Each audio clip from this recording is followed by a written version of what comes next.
saya sebagai Direktur Operasi dan Pengembangan nama saya Novel Awansa sebagai engineer. Baik, di sini saya kepada Safety Officer. Di sini saya akan menjelaskan alat peraga sistem hidrolik alat berat tentang GSR. Yang pertama itu lama kerja. Yang pertama, pemeriksaan komponen sistem seperti pompa, selang, silinder, dan katup.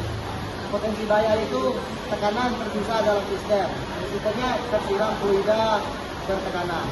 Dan tindakan pencegahannya, lepas tekanan sisa, gunakan APD. Yang kedua, menghubungkan selang dan mobil. Potensi bahayanya, pemasangan tidak kencang, risiko bisa bocor, semburan oli. Dan tindakan pencegahannya itu periksa kasusan titik dan gunakan kunci pas sesuai ukuran.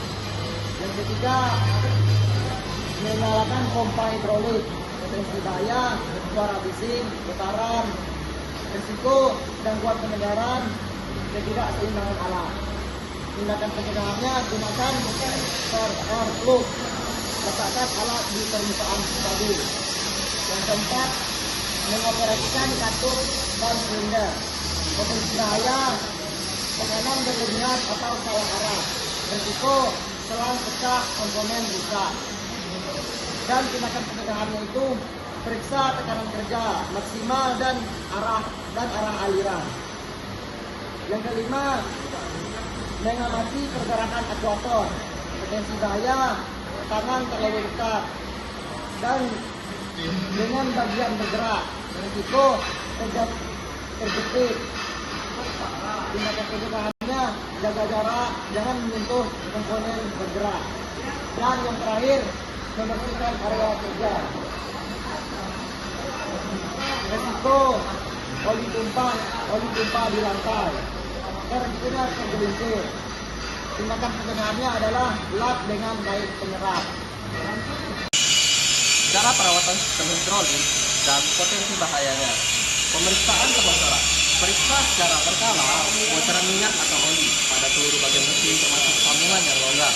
Kemudian pengecekan fluida. Pastikan level minyak hidrolik pada tangki selalu tercukupi. Ganti fluida hidrolik dan filter secara berkala. Pengecekan suhu. Periksa suhu minyak setelah mesin beroperasi. Suhu yang panas bisa menjadi indikasi masalah pada pendingin. Kemudian pembersihan. Jaga kebersihan mesin untuk mencegah partikel kotoran masuk ke dalam sistem yang dapat menimbulkan lubang. Selanjutnya, potensi bahayanya. Cairan yang bertekanan tinggi. Cairan hidrolik dapat bertekanan tinggi dan berisiko saat terjadi kebocoran atau perubahan.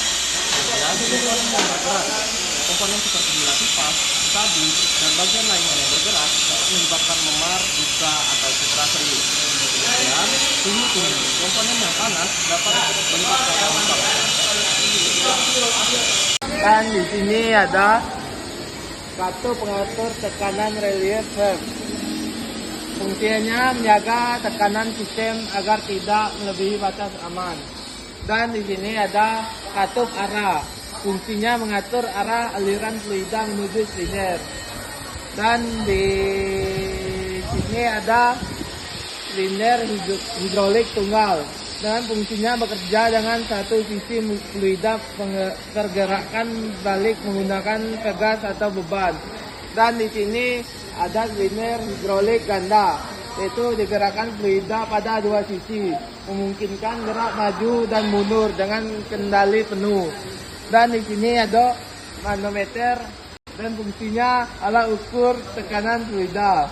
Dan di sini ada flowmeter dan fungsinya alat ukur debit atau laju aliran fluida. Dan di sini ada pipa atau selang dan fungsinya media pengantar fluida. Mungkin itu saja fungsi dan komponen-komponen pada sistem hidrolik. Baik, di sini saya akan menjelaskan bagian nama-nama komponen dan fungsinya. Di sini ada motor listrik dan fungsinya sumber tenaga putaran atau mekanikal. Dan di sini ada kopling tetap. Untuk fungsinya, elemen mesin yang berfungsi sebagai penerus putaran dan daya dari poros penggerak ke poros yang digerakkan. secara pasti atau tanpa terjadi slip. Dan di sini ada tangki hidrolik dan fungsinya tempat penyimpan fluida kerja. Dan di sini ada pompa hidrolik, fungsinya mengubah energi mekanik menjadi energi fluida bertekanan. Dan di sini ada pendingin atau kipas sebagai pendingin pada mesin hidrolik. Asik.